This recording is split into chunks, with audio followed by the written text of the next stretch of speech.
Hello, and welcome to Millis Community Media's Candidate Profiles. This election season in Millis, there is only one contested race, and it's for a 3-year term on the Select Board. One of those candidates is joining us now, Jim McKay. Jim, thank you for being here with us. Why don't you start off with your 1-minute opening statement? Sure, thank you. So hi, my name's Jim McKay. Some of you may know me as the Millis DPW Director. Some may know me as the Millis Planning Board member. But back in 2003, when my wife and I decided it was time for our family to move out of the city, we knew Millis was our right place to go. We had friends, and I had a co-worker that lived in Millis, and he had already told us of what a great community this was. Like any young family moving into a new school district with children, we did our homework, and we knew that Millis Public School was one of the best in this area. Millis had checked off a bunch of the boxes. Number one at first, for my wife, it had an Ann and Hope store that was here. It also had a Roach Brothers. For the kids, there was a McDonald's, and if most of you remember the train track that used to go around the McDonald's. And for me, on Saturdays for doing my home projects, we had a Ace hardware store. So that made everything all better for us to move into Millis. Shortly thereafter, in 2006, I took over my position as the DPW Director. All right. Thank you. So as you campaign, what's the number one issue that you're hearing from the residents, and what do you think is the best way to address it? Sure. So there are many issues, but to pick one, I think I'd like to highlight the idea of expanding the Select Board from a 3-member board to a 5-member board. I understand this is a very long process. It's not just going to be something that a new elected person that's going to come in and change everything around. There is a process for this, and I fully understand the process for that. But I think it's great to get that discussion started, especially for representation. If you look at the way that the precincts are set up in Millis, there's 3 precincts, and one precinct, especially the one I live in, is Precinct 3. And if you look where I live on Village Street, and then you look at the people at Toll Brothers and in that area there, almost in Holliston, we're all in the same precinct.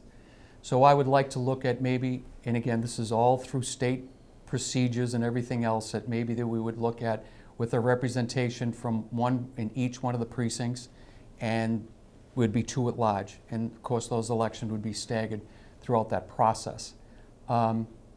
If we go over a certain amount, I believe the clerk's office told us that once you go over a certain amount in this town, you may have to add another precinct. So that would still give, the 4th member would be able to take over that 4th precinct and would still have 1 at large. All right. Can you talk a little bit about what the town has already done to address this issue? So I know in the past that there was a committee that was formed for that, and I believe that was back about 5, 6, 7, 8 years ago, and it just never made it up to the town meeting vote for people to vote on it. So it was squashed, but I think that people are ready, and I think that even if you listen to some of the Select Board members in place now, I think that they're ready for the conversation. Doesn't mean that they're in favor of doing it, but I think that they're ready to have this revisited. All right. Let's talk about some other important topics, sure, like the schools, meeting the needs of senior citizens in the town, taxes, infrastructure, and affordable housing. Let's address the infrastructure first. Sure. So the roads and the sidewalks, water mains, et cetera, is enough being done to upgrade and maintain them with both the local and state funding? And what do you see as the priority projects? Well, that's right in my wheelhouse. As being the Director of Public Works over the past 20 years, when we first started out, we were looking at combining infrastructure work with utility upgrades. And one of the first projects that we did was on Forest Road. And when we replaced the water main on Forest Road, we also did the paving as part of that project. The next one we did was on Dover Road. We expanded the water main project from Main Street all the way up to Dover Road, and in that we replaced all the house laterals, meaning the water services going into each house, and that gave us the ability to replace and repave all the sidewalks there. Town meeting has been very generous in the past 5 years for paving projects. I think if anybody can look over in the past, I'd say in my 20 years, in the past 5 years, we've paved more than probably has ever been done in the history of the town. We're actually getting into communities and developments that were probably never paved when it was first built over 50, 60 years ago. We've extended sidewalks on Pleasant Street. We've replaced sidewalks on Curve Street from the AMVETS post all the way down to the end of the GAF project. Grant-wise, we received a complete street grant that people will be seeing within months. There's a new intersection that's going to be built on Exchange Street. We'll see how that all comes out, but that's going to start pretty soon. And as part of the funds that we received at town meeting, and with extra funding from the state for sidewalk improvements, we'll replace all the sidewalks from the new train station that's being redeveloped all the way down to the fire station. All right. A lot has been discussed about affordable housing, especially for the older residents who think that rising taxes and other expenses may force them to move out of Millis. What does Millis need to do to help relieve this burden for seniors and even new home buyers? And what role can you play as a select board member to help with that? So I think that town meeting has tried to address some of the needs of senior citizens with, when I first came here working, we had a senior tax write-off program that was in place, and I remember back, Manny Dollina was working at the transfer station, and we've had somebody there ever since. That's one position in town offices. I mean, you can see many people in these different offices working in the town hall that are working on the senior tax write-off. I don't know exactly what the amount is that they get, but I know that it's such a valuable commodity for people that run these departments, to have these professional people come in that are still able to do work, and they just take it to a next level. And I think another good thing that came out of the town meeting vote last year was that some seniors, depending on their salaries and income and the years that they have lived in Millis, that they were able to get the school portion taken off their taxes, so they wouldn't have to pay that, or a reduction or something. Taxes just can't go away. Everybody has to pay taxes, whether you're a senior, a family with 3 or 4 children. The taxes are what they are. If you look at looking at curving, increasing many different departments in the town, that could be a way to look at it. But I look at my budget presentations as the Director of Public Works. I try to live within the means, and I would hope that everybody else could do that. What do you think is a first step to making housing here more affordable?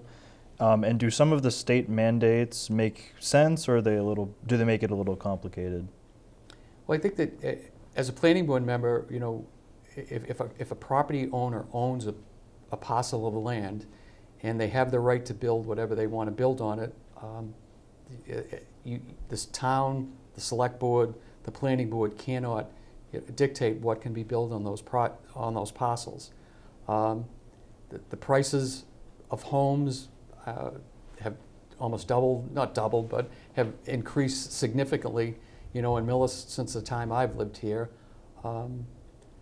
So I don't know how a select board or could mandate, the prices of a home like that. All right. So talk a little bit more about meeting the other needs for senior residents. What can the town do to help them out more? Again, I would look at increasing, the 2 programs that we have in place, because we do have to remember everything that if you take $1 away from somebody else has to pay that. There are projects in the pipeline that the select board are looking at for more senior housing, and there's a development on Hammond Lane for low-income housing that could, also benefit, seniors in Millis. I want one of my main goals, if on the parcels that are being prepared as in Cassidy and the Braun property, if we're going to do anything with those properties, there has to be a procedure in place before those parcels are even thought of to giving to the housing authority for more elderly housing. All right. The town is investing in a major renovation for the middle high school. How do you think this will impact the community? Well, again, I fully supported that through all the processes of building the new school. Again, I think that when you look at the young families that are moving into Millis, they look at this brand new Clyde Brown school that we have, and that's an attraction that brings the families into Millis. And when they know that if they're now high school, middle school age, if they see a new property of that nature being built, I believe that people, again, it will draw more families into Millis. All right. What is your first priority once you begin your new term on the select board? Well, you sit in the third seat, and I understand the procedure. There's probably no one around that's probably attended more select board meetings than I have in my past 20 years. You learn the way the procedures are done, but it's also that the chair is the person that dictates the agenda for every single meeting. I know that I can work with the two other select board members that are there. I've worked with them for years. I've worked with Ellen as a developer before she became a select board member. I've worked with Craig when he was the chair and a member of the finance committee over the 20 years that he's been, 25 years that I've been working with him. So you just have to learn you learn your ropes, and the first thing that I would look at is my procedure. It would be, pushing, not suggesting my agenda items, and to see if that would, entice the chair to bring them up for discussion during the meetings. All right. And why do you want to serve on the board? What do you bring to the board that people might not know about? Okay, so that's part of my closing statement, but we can take care of that now. I'm definitely ready for this position. I've worked 39 plus years in municipal government. I've been 20 years of it was balancing a budget for the second largest budget in the town of Millis.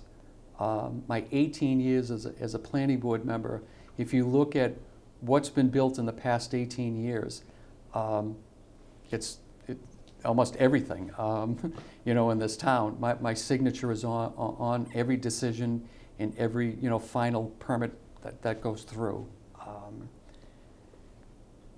So I bring a lot. I think I bring a lot to the table. My work dealing with other construction people will benefit, the select board. All right. Well, thank you, Jim. And now for your closing statement, Sure. even though I know we might have covered some of it. But So first, I'd like to thank the Millis Community Media for having the candidates to give their time and speak on what they believe that they can bring to the table for the Millis residents. I am ready for this next step. I've been preparing myself, as again, like I said, for 39 plus years, I've been working in municipal government. I've been 20 years of the DPW director. I've been in that role. One would have to look at some of the things that we have accomplished. And I'd just like to use, Route 109 this past year. 3 years ago, when the state came to Millis and they said, here's $100,000, okay, that's, to be done with it. I knew that wasn't enough to do anything, to pave anything on Route 109.